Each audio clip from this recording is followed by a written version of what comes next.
Mega brother Nagababu యండమూరిపై కొద్ది రోజుల క్రితం ఘాటైన కామెంట్స్ చేసిన విషయం తెలిసిందే. అయితే అప్పట్లో పెద్దగా స్పందించని యండమూరి ఇప్పుడు అవకాశం తీసుకొని ఏకంగా చిరంజీవి నిర్వహిస్తున్న మీలో ఎవరు కోటేశ్వరుడు షోను టార్గెట్ చేస్తూ చేసిన ఘాటైన విమర్శలు ఇప్పుడు టాక్ ఆఫ్ ద టాలీవుడ్ గా మారాయి. డైరెక్ట్ గా చిరంజీవిని టార్గెట్ చేయకుండా యండమూరి వ్యూహాత్మకంగా మీలో ఎవరు కోటేశ్వరుడు షోను టార్గెట్ చేశాడు. టీవీ అంటే ఒక సీరియల్ తర్వాత ఒక సీరియల్, నీ మొగుడే నా మొగుడు, నీకు నాకు ఒకడే మొగుడు, నీ కొత్త మొగుడే నా పాత మొగుడు, ఇలాంటి సీరియల్స్ చూసి నా జన్మ ధన్యమైపోయిందనుకుంటారు. ఇక కౌన్ బనేగా కరోడ్పతి, మీలో ఎవరు కోటేశ్వరుడు లాంటి షోలు వచ్చాయి. ఆ షోలో పాల్గొనాలంటే ముందు 3 మెసేజ్లు పంపాలి.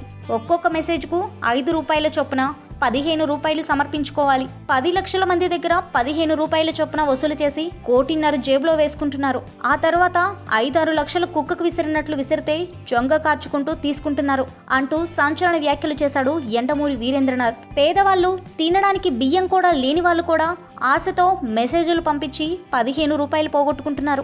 దీనికంటే లాటరీ టికెట్ కొనడం మేలు. లాటరీల్ని బ్యాన్ చేసినప్పుడు ఇలాంటి పబ్లిక్ గ్యాంబ్లింగ్స్ ను కూడా బ్యాన్ చేయాలి అంటూ మరో సంచలన కామెంట్ చేశాడు యండమూరి.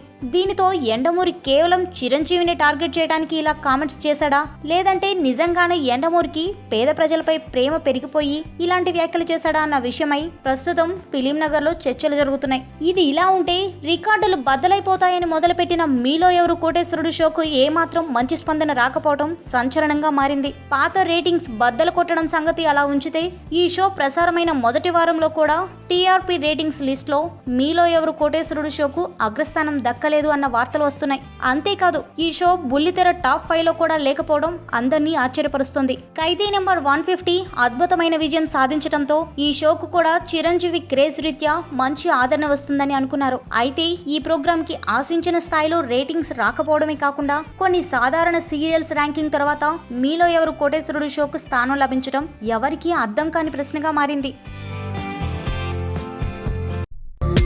ఇలాంటి మరిన్ని తెలుగు టాపిక్స్ గురించి తెలుసుకోవాలంటే మా తెలుగు ట్రెండ్స్ ఛానల్ కి సబ్స్క్రైబ్ చేయండి.